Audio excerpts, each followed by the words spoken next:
I ask and you answer. No thinking, and it's the first answer that counts. True Visionaries 2027 nominations are open. I'm calling the people who made the 2026 list to find out what actually happened to them and to ask them some questions they haven't agreed to yet. First up, Dana Lubner, Director of Community Development at Rent Responsibly. She spends her life getting hosts to show up before the crisis hits. But let's see how she does under pressure. Hi. Hey, you've made it. So look, I'm going to take you through some rules, okay? Cool. So so I ask and you answer.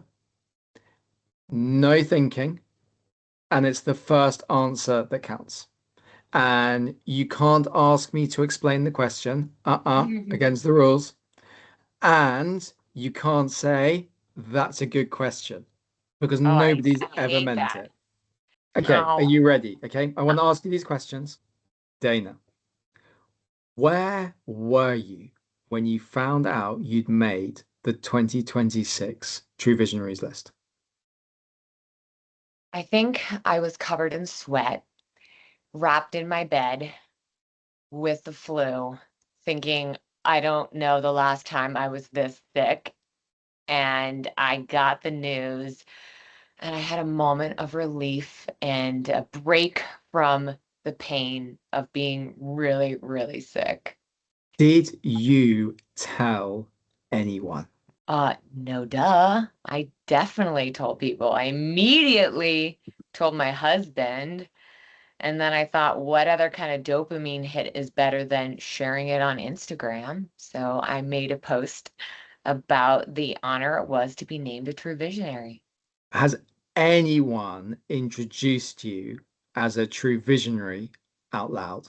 Yes, I think one of my best friend and also boss, Dave Kraus, introduced me on a couple calls that we were taking together as the true visionary, and I believe you as well, when we've had opportunities to do things together. Yes. If someone wanted to bribe their way onto the list, what advice would you give them? I would say it's not something you can bribe your way onto the list. I'd say do what you do and do it with all of your heart. And that's the mission behind how true visionaries are recognized. People that are leading with passion. It's not about the number of followers you have or how often you're on stage. It's about you doing something that is aligned with your life calling. One nomination, it's yours to give. Who gets it? I didn't prep for this, so I would say off the top of my head, the nomination for someone who should be the 2027 True Visionary is Julie Marks. She's been doing incredible work for our industry and she deserves a similar spotlight. What do you think all the people on the list have in common? I think all the people on the list have passion. They are authentic in the way that they show up and build a solution to problems they've identified. They have heart and soul behind the work that they do. And it's been an honor getting to meet a handful of them because I've seen that firsthand. And it's undeniable that they genuinely care deeply about the businesses they've built or the work that they're doing for our communities. So, what did being on the list actually change, if anything, for you? I would say it didn't change the trajectory of anything for me, but it just confirmed the trajectory I'm on. I think advocacy is kind of a weird space to be in. It's not necessarily quantified by sales numbers and product pushes. It's more about the work that has to happen that oftentimes nobody really wants to do.